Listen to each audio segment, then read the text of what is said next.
살아있는 생명체는 반드시 다니는 길이 있습니다. 동물의 왕으로 불리는 호랑이는 숲의 주인입니다. 숲의 주인이니까 아무데나 다닐 것 같은데 그렇지 않습니다. 자기 마음대로 다니지 않고 꼭 자기가 다니는 길로만 다닌다고 합니다. 하늘에 무수한 별들이 많이 있는데 태어남과 소멸이 있죠. 역시 생명체입니다. 우주의 별들도 언뜻 보기에는 그냥 붙박이로 붙어 있는 것처럼 보이지만 그러나 별들에게도 길이 있습니다. 궤도를 따라서 쉬지 않고 움직이는 것입니다. 물속의 물고기들도 길이 있습니다. 물이라고 해서 마음대로 다닐 것 같은데 그렇지 않습니다. 그래서 회유한다라고 하는, 회유성이라고 하는 그런 말을 붙이는데 갔던 길로 반드시 되돌아오고 자기들이 다니는 그런 길이 있는 것을 보게 됩니다. 우리 사람은 어떻습니까? 사람은 나그네 길을 걷습니다. 이게 진리이죠. 누구도 영원히 머무를 수 없습니다. 우리는 알고 보면 다 길손입니다. 그러나 우리의 본향은 천국, 천국을 향하는 길손들이 바로 저와 여러분인 것입니다. 그러면 길을 가는 자들에게 정말 중요한 것이 있는데 그것이 무엇인가 할 때 주님을 따라서 바른 길을 걷는 것이 중요하다는 것입니다. 걷다 보면 너무 힘들고 또 지치는 일들이 참 많습니다. 그래서 회의가 들 때가 있습니다. 내가 정말 바른 길을 가고 있는가? 내가 정말 바른 신앙생활 하고 있는가? 회의감이 들 때가 있는 것도 사실입니다. 그렇지만 포기하지 않고 말씀이 원하는 방향이 어디인가? 또 주님께서 원하시는 믿음의 삶이란 무엇인가? 이것을 따라서 믿음의 바른 길을 걷고자 할 때 우리 삶은 결국에는 내가 이룬 것이 아니라 하나님께서 이루신 것, 하나님께서 채워주신 것을 찬양하게 된다라는 것입니다. 시편 1편의 말씀이 유명하죠. 복 있는 사람이 걸어가는 길에 대한 말씀, 이 말씀이 시편 1편의 말씀인데 유진 피터슨의 메시지라고 하는 성경으로 읽으면 이렇게 됩니다. 그대 하나님께서 좋아하실 수밖에 죄악 소굴에 들락거리기를 하나 망할 길에 얼씬거리기를 하나 배웠다고 입만 살아있길 하나 오직 하나님의 말씀에 사로잡혀 밤낮 성경 말씀 곱씹는 그대 에덴에 다시 심긴 나무 달마다 신선한 과실 맺고 잎사귀 하나 지는 일 없이 늘 꽃 만발한 나무라네. 악인들의 처지는 얼마나 다른가. 바람에 날리는 먼지 같은 그들 입이 10개라도 할 말이 없는 죄인들이라 떳떳한 이들 사이에 끼지 못하네. 그대의 길은 하나님께서 지도해 주시나 악인의 종착지는 구렁텅이일 뿐. 굉장히 다른 느낌으로 유진 피터슨이 시편 1편을 번역을 했습니다. 내가 가야 할 정말 내 인생의 짐 같은 그런 길이라 할지라도 그런 인생길을 걸어간다 할지라도 그 길 가운데 예수님께서 함께 걷고 있다는 것을 자각하기 시작한다면 그 삶의 잎사귀는 시들지 아니하고 또 철을 따라서 열매를 맺는 복된 길이 될 것임을 하나님께서는 우리에게 분명히 약속하셨습니다. 그 약속을 믿고 우리는 어려워도 또 지쳐도 어떠한 시험과 환난이 있다 할지라도 복된 길을 걸어가는 믿음의 성도가 되어야 할 줄로 믿습니다. 오늘은 룻기의 마지막 시간입니다. 드디어 10주가 되었고 10주 동안 룻기의 말씀을 살펴보았습니다. 룻기 1장에는 죽는 이야기만 나옵니다. 남편이 죽고 큰아들도 죽고 둘째 아들도 죽고 화가 나서 죽고 없어서 죽고 마음에 안 들어서 죽고 미워서 죽고 죽는 이야기만 1장에 나옵니다. 그리고 헤어지는 이야기가 나오고 떠나는 이야기가 나옵니다. 며느리 오르바가 떠났습니다. 그리고 나오미와 룻은 모압을 떠났습니다. 여러분, 이 삶의 터전을 떠난다라고 하는 거 정말 어떤 어려움이 있어서 내가 정들었던 곳을 내 의지와 상관없이 떠나야 한다라고 하는 거, 그 아픔은 경험해 보지 않은 사람은 알 수가 없어요. 그 고통이 얼마나 큰지 그것을 경험하지 않고서는 모르는데 나오미와 룻이 좋아서 떠난 게 아닙니다. 어쩔 수 없이 떠나게 됩니다. 인생의 폭풍이 휩쓸고 지나갔습니다. 여러분, 이 홍수가 나서 물이 휩쓸면 어떻게 됩니까? 아무것도 남아있지 않죠. 굉장히 무서운 거 아니겠습니까? 인생의 비바람과 폭풍우가 지나가고 났을 때 야속하게도 그 자리에는 아무것도 남아있지 않았습니다. 그때까지의 삶으로 모든 게 텅 빈 그런 인생이 되었습니다. 뭐든지 채우는 거는 쉽지 않습니다. 그런데 빠져나가는 거는 한순간이죠. 그래서 나오미는 자신을 마라, 고통이다, 쓴 물이다, 마라라고 그렇게 부르라고 합니다. 자, 그런데 이게 계기가 돼요. 여러분, 하나님께서 우리에게 고통 주십니다. 하나님께서 우리에게 근심거리 주세요. 시험거리 주십니다. 어려운 일들 주세요. 그런데 그게 우리에게 터닝 포인트가 될 수 있다는 것.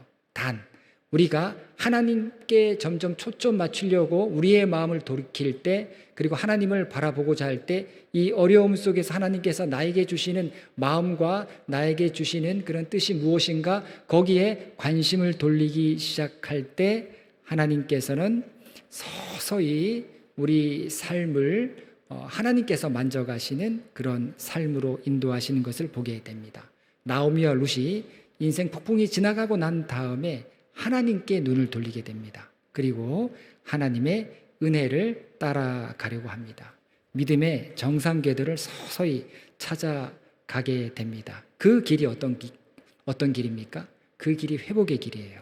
그리고 그 길이 소망을 갖는 과정이었던 것입니다. 서서히 비어있던 인생이 채워지기 시작합니다. 기쁨을 잃어버렸는데, 얼굴이 굳어져 있었는데, 그런 사람들이 기쁨을 누리게 됩니다. 그리고 오늘 본문 마지막 말씀에 나오는 족보 이야기처럼 계속해서 누가 누구를 낳고 하는 그런 생명의 이야기가 충만해지는 것을 보게 됩니다. 나오미가 베들레헴에 돌아왔을 때 베들레헴 사람이 놀랍니다. 얼굴이 변한 거예요. 사람이 고난이 있고 많은 시험이 있으면 얼굴이 변하지 않습니까? 이가 나오미가 맞느냐라고 하면서 모진 세월이 사람을 어떻게 변하게 했던가 놀라면서 이야기했던 그런 사람들이 오늘 본문 가운데 보면 이제 나오미를 향해서 뭐라고 합니까?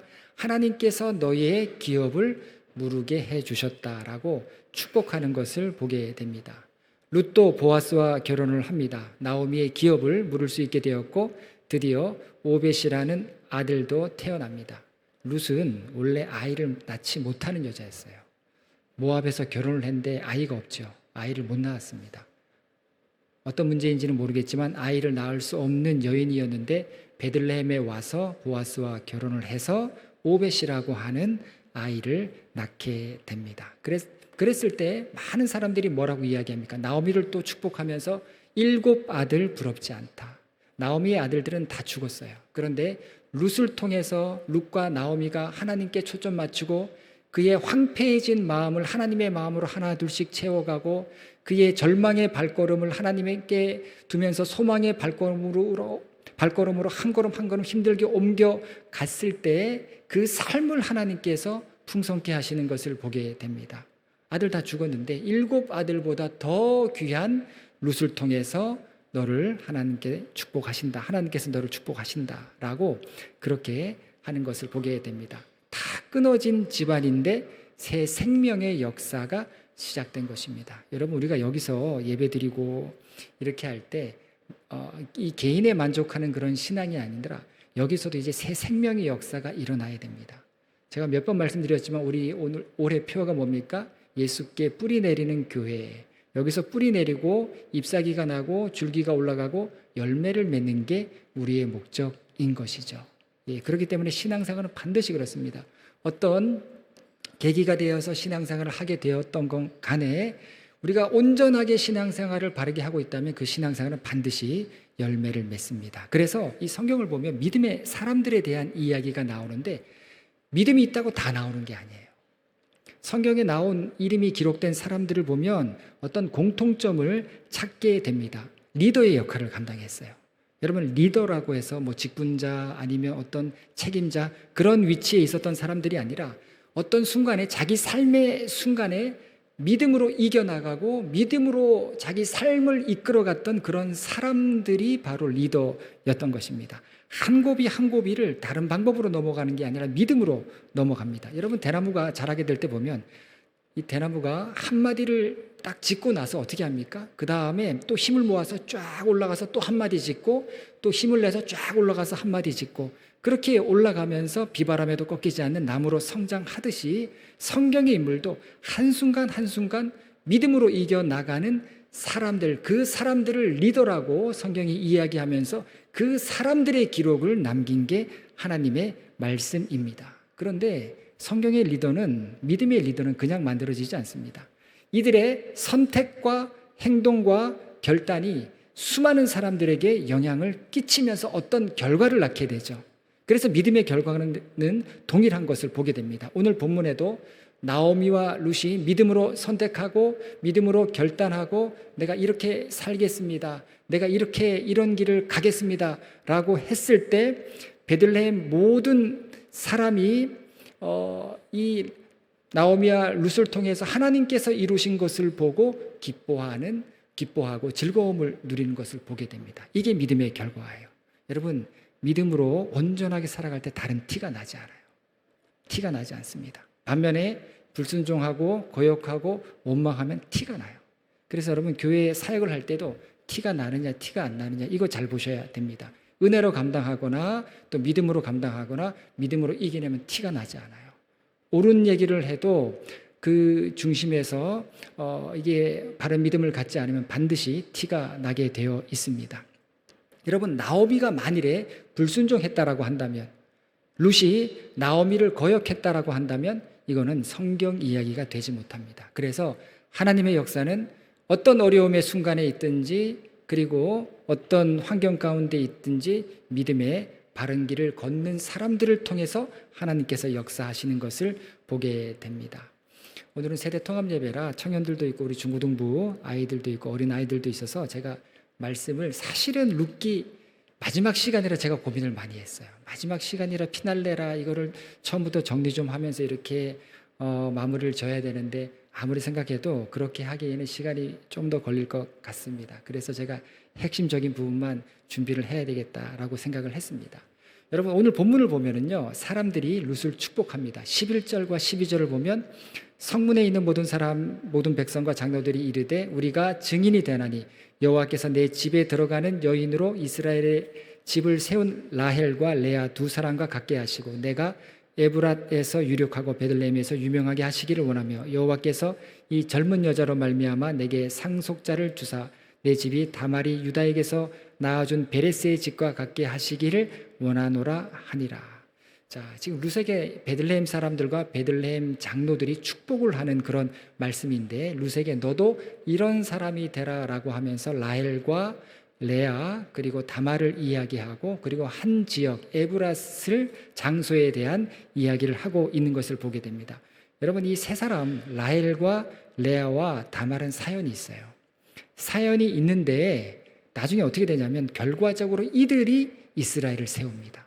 이스라엘 민족이 라헬과 레아 그리고 다말에게서 나오는 것을 보게 됩니다. 먼저 라헬과 레아가 나오죠. 이 야곱의 두 아내였는데 여러분 이들을 통해서 12아들이 태어나는데 이스라엘의 조상이 되죠. 그런데 레아는 어떤 삶을 살았습니까? 남편에게 사랑받지를 못했어요. 그리고 자매가 한 남자의 아내가 되었는데 언니인 레아가 사랑받지 못합니다. 엄청 괴로워합니다. 성경에도 그 괴로워하는 모습들이 나오는데 그래서 결국 아들을 낳는데 아들을 낳을 때도 이 눈물 없이는 볼 수가 없어요. 이름을 어떻게 짓습니까? 보라 아들이라. 굉장한 서름을 받았던 거예요. 엄청난 고통을 받았다는 겁니다. 여러분, 자식 못 낳는 것도 굉장한 큰 고통인데 그런데 남편에게서 무시를 당해요. 그런 상황에서 아들을 낳게 됩니다. 그랬을 때 이 아들들의 이름이 하나님이 내 기도 들으셨다, 하나님을 찬송한다, 보라 아들이라 이런 식의 이름을 짓습니다. 자, 그런데 이 성경을 보면 레아가 아니라 라헬이 먼저 언급되죠. 여러분, 라헬은 베냐민과 요셉을 낳는데 베냐민을 낳다가 라헬이 죽은 곳이 베들레헴이에요. 그러니까 이 베들레헴 사람들은 라헬에 대한 특별한 그런 애정을 갖고 있었던 겁니다. 그래서 언니가 아니라 라헬을 먼저 언급하고 있는 것을 보게 됩니다. 멀리 이 야곱하고 레아하고 그 다음에 라헬하고 멀리서 원래 살지 않았습니까? 이방 땅에서 살다가 야곱을 따라서 약속의 땅에 들어왔고 여기에 정착해서 사는 일이 쉽지 않았죠. 굉장히 어려운 그런 순간들이 많이 있었는데 결국에 이 레아와 라헬을 통해서 12아들들이 태어나고 이스라엘 민족이 형성되고 하나님의 약속이 성취되는 것을 우리가 이들을 통해서 보게 됩니다. 그래서 베들레헴 사람들이 룻에게 레아와 라헬 같기를 이렇게 축복하고 있는 것을 보게 됩니다. 이 말의 의미가 뭡니까? 룻이 이스라엘을 세우는 그런 사람들이 되기를 바랬던 거예요. 이 시대가 사사시대라고 하지 않았습니까? 사사시대는 하나님의 말씀이 혼미했던 시대입니다. 각자 다 자기 목소리를 내고 각자 다 자기 주장대로 살았던 그런 시대인데 이 룻을 통해서 무너진 이스라엘이 다시 세워지기를 바라는 마음으로 룻을 축복하고 있는 것을 보게 됩니다. 어떤 사연이 있을지라도 역경이 있을지라도 너의 인생을 통해서 너의 삶을 보니까 분명히 너의 인생을 통해서 하나님께서 이스라엘 집을 새로 세우실 만하다. 네가 그런 사람이 되기를 바란다 라고 그렇게 이 장로들이 축복하고 있는 것을 보게 됩니다. 아마 이들이 룻의 남다른 믿음을 보면서 하나님의 계획을 본 것 같아요. 분명히 이런 사람이 보기 드문데 이런 사람을 통해서 하나님께서 하나님의 계획을 이루어 가시겠구나. 결국에 룻은 다윗의 증조 할머니가 됩니다. 또 이 에브랏이라고 하는 그런 지명이 나오는데 이 에브랏이 에브랏 이렇게 이야기하는데 베들레헴의 구약 시대 이름입니다. 구약 시대 이름. 아주 작은 성읍이었어요. 여러분 구약 시대의 도시는요 헤브론이나 세겜이나 이런 도시들이 훨씬 더 유명한 그런 곳입니다. 베들레헴은 쳐주지를 않아요. 베들레헴에서는 뭐가 이루어진 역사가 없습니다. 그런데 지금 이 베들레헴 사람들과 그리고 장로들이 룻이 이루었던 일들 그리고 살아왔던 삶을 보면서 이 에브랏에 대해서 이야기를 했다. 에브랏에서도 너희들이 유력하게 되기를 바란다라고 이렇게 축복하는 것을 보게 됩니다. 여러분 이 의미가 무엇이겠습니까? 자, 이들의 바람대로 베들레헴이 어떤 곳이 됩니까? 예수님이 탄생하는 곳이 됩니다. 그러니까 룻을 축복했던 이 사람들의 마음도요 하나님의 마음이었던 거예요.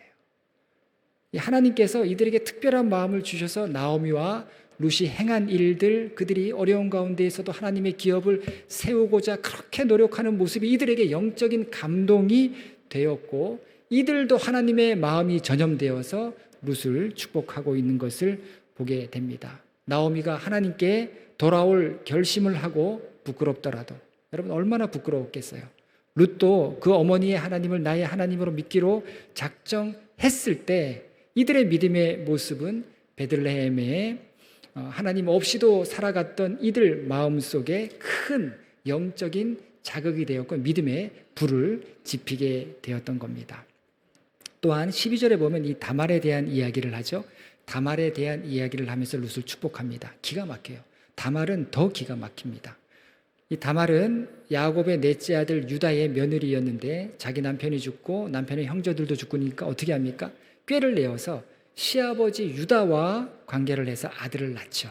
그 아들이 쌍둥이입니다. 베레스와 세라라고 하는 쌍둥이를 낳게 되는데 이 베레스가 바로 보아스의 조상이 됩니다. 그래서 룻기 마지막에 그 부분에 대한 족보가 나오는 것을 보게 됩니다. 지금 성문에서 룻을 축복하던 사람들이 다말을 언급했던 이유가 무엇이겠습니까? 이거 어려운 일이에요. 이거 참 부끄러운 일입니다. 어디 밖에 나가서 이야기하기도 부끄러운 그런 일임에도 불구하고 하나님의 기업을 잇고자 했던 그 마음과 중심을 보고서 이 베들레헴 사람들이 룻을 다말의 이름을 이야기하면서 룻을 축복하고 있는 것을 보게 됩니다. 다말을 이야기한 이유가 있습니다. 여러분 왜 다말을 이야기했냐면 룻도 사실은 떳떳한 그런 출신이 아니에요. 모압 출신입니다. 모압 출신. 자, 성경에서 모압은 아브라함의 조카 롯이 모압의 조상입니다. 이 롯이 소돔과 고모라에 살다가 하나님께서 유황불로 심판하시니까 도망을 가죠. 피신을 하다가 아내는 뒤를 돌아다봐서 소금기둥이 됩니다. 그리고 롯과 두 딸은 소알이라고 하는 곳으로 피신을 하게 되는데 이 롯이 어느 날 술 취해서 잠들게 되죠. 그랬을 때 두 딸이 아들을 얻기 위해서 이것도 마찬가지입니다. 이것도 하나님의 기업을 잇고자 하는 게 그 당시에 아주 중요했기 때문에 이 두 딸이 아버지와 동침해서 아들을 낳았는데 하나는 모압 조상이 되고 하나는 암놈의 조상이 되죠. 특히 이 모압은 이스라엘 백성들을 대적해 했던 아주 수치스러운 그런 종족이었습니다. 이스라엘의 입장에서는 원수 같은 그런 사람들이었죠. 그런데 룻이 바로 이 모압 출신입니다. 하지만 베들레헴에 와서 룻은 자기가 어디 출신이라는 걸 감추지 않아요. 오히려 이야기를 합니다. 그러니까 룻의 믿음과 결단과 선택은 부끄러운 모압 출신이었다는 것을 오히려 더 빛내고 있는 것을 보게 됩니다. 여러분, 이스라엘 사람이면 뭐합니까? 하나님 없이 살아가고 있고 또 자기 마음대로 살아가는 이스라엘 사람이면 뭐하겠습니까? 오히려 모압 사람이 이스라엘에 들어와서 하나님의 은혜의 방법을 따라서 살아가고 하나님의 말씀을 따라 살아가는 그 모습이 많은 이스라엘 사람들에게 영적인 도전이 되었다라는 겁니다. 과거는 신도 되돌릴 수가 없다라고 하죠. 그런데 여러분, 미래는 내가 결단하고 선택함으로 새롭게 빚어갈 수가 있는 것입니다. 나오미와 룻이 우리에게 그걸 보여주고 있습니다. 하나님께서는 그렇게 믿음의 길을 걸어갔던 사람들을 사용하십니다. 그래서 여러분, 복음 안으로 들어오셔야 돼요. 우리 신앙생활의 목적이 어디 있습니까? 우리 모두가 복음 안에 들어오는 거예요. 복음 안에 들어올 때 아무 문제가 되지 않습니다. 과거가 부끄러울수록 복음은 더 빛나게 되는 것입니다. 하나님께서 어느 인생이든지 새롭게 하십니다. 여러분, 그리스도 안에서는 수치가 없어요. 모든 수치와 어둠이 거치게 되고 빛이 있는 겁니다. 수치가 변화해서 영광이 되죠. 마라가 변해서 다시 나오미가 되는 것입니다. 복음은 모든 것을 바꾸는 능력이 있기 때문에 그런 것입니다. 여러분, 룻기의 이야기는 어떤 이야기입니까? 이거는 나오미의 이야기가 아니에요. 룻의 이야기도 아닙니다. 보아스의 이야기도 아닙니다. 룻기는 복음을 다시 만나는 이야기예요. 하나님 없이 살 수 있다고 했던 사람들이 주님을 다시 만나는 이야기가 바로 룻기의 이야기입니다. 나오미와 룻이 하나님의 은혜를 따라 내가 살아가야 되겠다. 그리고 그 은혜를 따라서 삶의 소소한 선택들을 해 나갔을 때 이것을 누가 지켜보고 있었습니까? 보아스가 지켜보고 있었다. 그리고 보아스가 이들의 삶에 개입하기 시작합니다. 그래서 룻기에서 정말로 중요한 것은 이 보아스가 예수 그리스도를 예표하는 거예요. 구약의 모든 인물들, 모든 사건들은 누구를 예표합니까? 예수 그리스도를 예표하는데 룻기에서 보아스가 바로 그러한 인물이었다는 겁니다. 생명의 떡이죠. 이 세상에 벌어진 것 같은 사람들의 삶과 그들의 탄식을 듣습니다. 그리고 그들의 마음도 잘 헤아립니다. 보아스가 예수 그리스도와 같다는 거예요. 예수 그리스도는 어떤 분이십니까? 우리의 어려움에도 불구하고 하나님의 기업을 생각하면서 살아가는 이들에게 배경이 되어주시겠다. 능력이 되어주시겠다. 힘이 되어주시겠다. 이것을 보아스를 통해서 우리에게 말씀하고 계시는 것입니다. 여러분, 우리는 우리 삶의 굴레를 벗어날 수 없는 그런 가련한 사람들이지만, 믿음으로 한 발자국 내딛기 너무나도 어려운 그런 사람들이지만, 그런 신분과 그런 지위를 안고 살아갈 수밖에 없지만 그 삶을 뛰어넘게 하실 만한 분이 계시는데 그분이 바로 예수 그리스도이시다라는 겁니다. 나오미와 룻이 베들레헴에 돌아왔더니 마침 거기에 보아스가 있었다는 것, 이것은 누구든지 예수 그리스도 앞에 다시 나올 때 구원받는다. 하나님께서 건져주신다. 하나님께서 새로운 삶으로 인도하신다는 복음의 메시지를 담고 있는 것입니다. 여러분, 우리는 돌아가야 할 곳으로, 그리고 우리가 있어야 할 곳으로, 그리고 하나님께서 가라고 하시는 그곳에 있어야 할 줄로 믿습니다. 거기에 하나님의 예비하심이 있어요. 여러분, 어떤 분들은 보면 신앙생활에 회의가 느낀다고 하시는 분들 가만히 보면은요, 돌아가지 않아요. 있어야 할 곳 있지 않습니다. 그 마음이 하나님 마음 아니에요. 너무 황폐져 있는 마음인데도 그 마음이 돌아갈 생각을 하지 않는 거예요. 당연히 하나님의 공급하심이 없죠. 악순환이 계속되는 겁니다. 여러분, 우리 마음을 기경하셔야 돼요. 예수께 뿌리 내리는 삶이 되려면 마음이 기경되어야 됩니다. 우리 마음속에 돌박 같은 마음들 다 걸러내고요. 가시 같은 이 마음들 다 꺾어야 되고요. 딱딱해진 마음들도 부드럽게 해야 되고요. 옥토가 될 때 하나님의 공급하심을 우리가 받게 되고 하나님의 은혜를 더 누리게 될 줄로 믿습니다. 쓰러진 그 자리에서 예수님의 옷자락을 붙들기 위해서 손을 뻗으셔야 되는 거예요. 주님만이 우리의 위로와 평강이 되심을 믿을 때 그 위로와 평강을 우리는 누리게 되는 겁니다. 결국 인간은 내가 내 삶을 만족함으로 채울 수 있는 것이 아니라 예수 그리스도께서 나에게 참된 만족을 주심을 우리는 믿고 고백해야 하는 것입니다. 여러분, 그래서 이기셔야 됩니다. 믿음으로 이기셔야 됩니다. 믿음으로 이기는 삶을 포기하면은요, 그게 상처가 됩니다.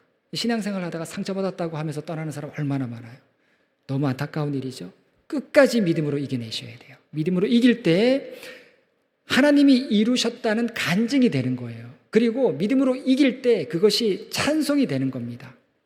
나오미와 룻이 영원한 기업을 이루고 성경의 간증자가 되었듯이 우리 삶에서도 하나님께서 원하시는 주님의 기업을 우리가 어려운 가운데에서도 힘든 가운데에서도 우리 가정의 기업, 우리 자녀의 기업, 내 삶의 믿음의 기업, 또 우리 교회의 기업, 이런 기업을 세우고자 할 때 우리 삶을 하나님께서 인도해 가시고 하나님께서 세워 가실 줄로 믿습니다. 우리 모두 룻과 나오미와 보아스처럼 하나님의 기업을 세우고 하나님의 생명책에 이름이 기록되는 은혜 가운데 살아가게 되기를 간절히 축원합니다. 기도하시겠습니다. 하나님, 우리의 선택들이 하나님께서 원하시는 선택되게 하시고 우리의 발걸음이 하나님께서 걸어가기 원하시는 믿음의 발걸음 되게 하여 주시옵소서. 우리 마음을 기경하여 주시사 하나님의 은혜와 위로와 평강이 임하여서 열매 맺는 마음 될 수 있도록 하나님 새롭게 하여 주시옵소서. 예수님의 이름으로 기도 올리옵나이다. 아멘.